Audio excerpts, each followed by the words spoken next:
पोरगा येतो काय पकडला जाते हे बाबा तुम्हाला कुठं दिवाड होता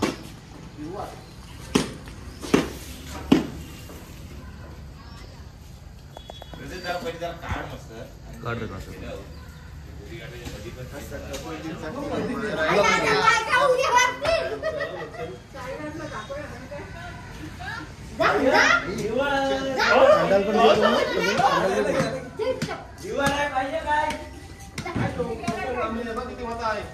बघू शकतो मित्रांनो जाळामध्ये कशा प्रकारे साप अडकलेला आहे अजगर साप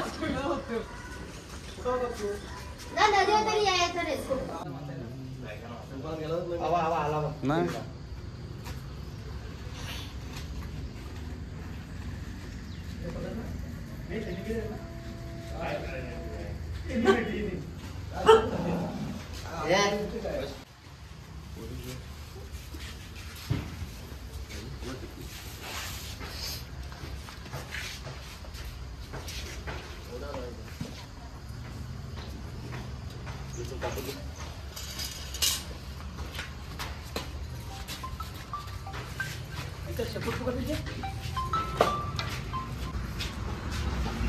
आपण चालू बंद करतो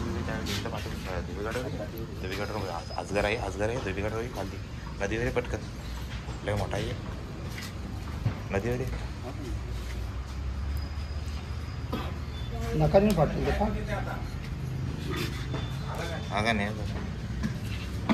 सगळ्या पब्लिकचा पण घ्या वाव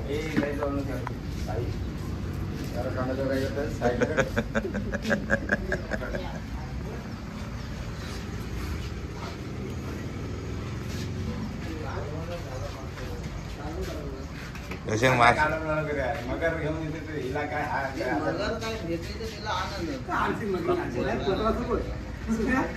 यार तोड आता ते तुटतात हलका होता तो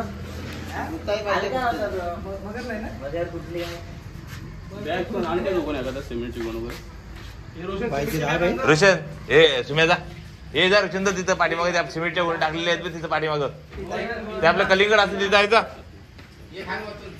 तिथं वत ती एक आणि एक घेऊन ये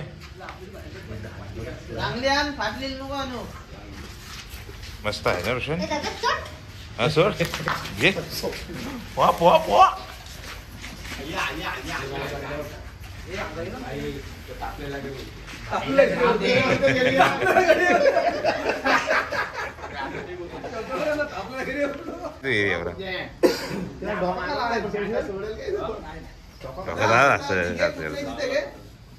तो काय लाल झालाय ना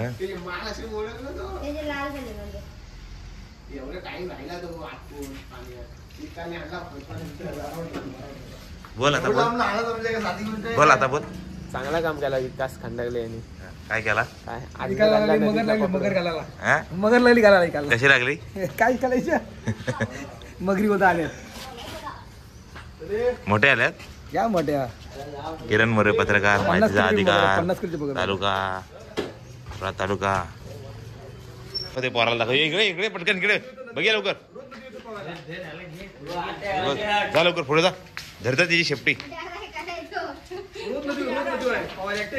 एकटा येतच बाबा आता धर तुझा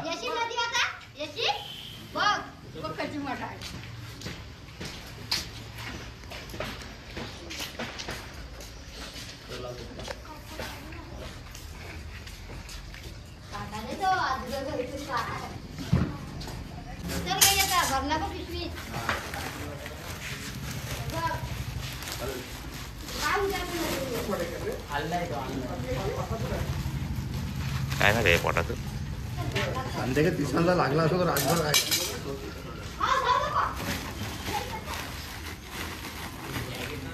जो पायथन जाळामध्ये लागला कधी लागला होता काय अंदाज रात्री जो जाल टाकून ठेवलेला त्याच्यामध्ये आता सकाळी गेलो तर लागलेला होता त्या मच्छीसाठी जाळ आहे हा, ना मच्छीसाठी जाळ. मित्रांनो अजून जाळ त्यांनी मच्छीसाठी टाकला होता त्याच्यामध्ये एक साधारण 8.5 ते 9 फुटाचा अजगर साप त्यात अडकलेला होता तर त्या भावाने खूप जिद्दीने किंवा खूप मोठी हिंमत करून पूर्ण त्या नदीच्या पलीकडून त्याला इकडे आणलेला आहे म्हणजे कमीत कमी 1 अर्धा किलोमीटर त्यांनी त्या जाळासोबतच त्याला इथं घेऊन आला तो त्याच्यानंतर इथं पट्टीवर आल्यानंतर त्यांनी आम्हाला फोन केला आणि फोन केल्यानंतर त्याला एकदम त्या आजाराला व्यवस्थित त्या जाळामधून सोडलेलं आहे. तर मित्रांनो, आता त्या अजगर सापाला आपण लवकर त्याला रिलीज करू. तर व्हिडिओला लाईक करा, शेअर करा, कमेंट करा आणि आपल्या चॅनलला सबस्क्राईब करायला विसरू नका. तर भावा, थँक्यू. एका सापाचा जीव वाचवला. मित्रांनो, आपण जो सकाळी पायथन रेस्क्यू केला होता त्याला आता आपण रिलीज करायला आलो आहे. तर थोडी तिथं खूप मोठी नदी आहे, तिथे याला आपण आता त्या पाण्यामध्ये सोडणार. पायथन पण आता गरमी चालू झालेली आहे आणि थंडी पण तेवढीच आहे. तर याला आपण जेवढं दलदलीच्या एरियामध्ये सोडू तेवढं त्याच्यासाठी चांगलं आहे, कारण त्याला खायला ते बगले वगैरे भेटतील किंवा पाण्यामध्ये राहिलं तर त्याला मच्छी वगैरे खायला भेटेल. तर याला आता आपण इथे रिलीज करूया.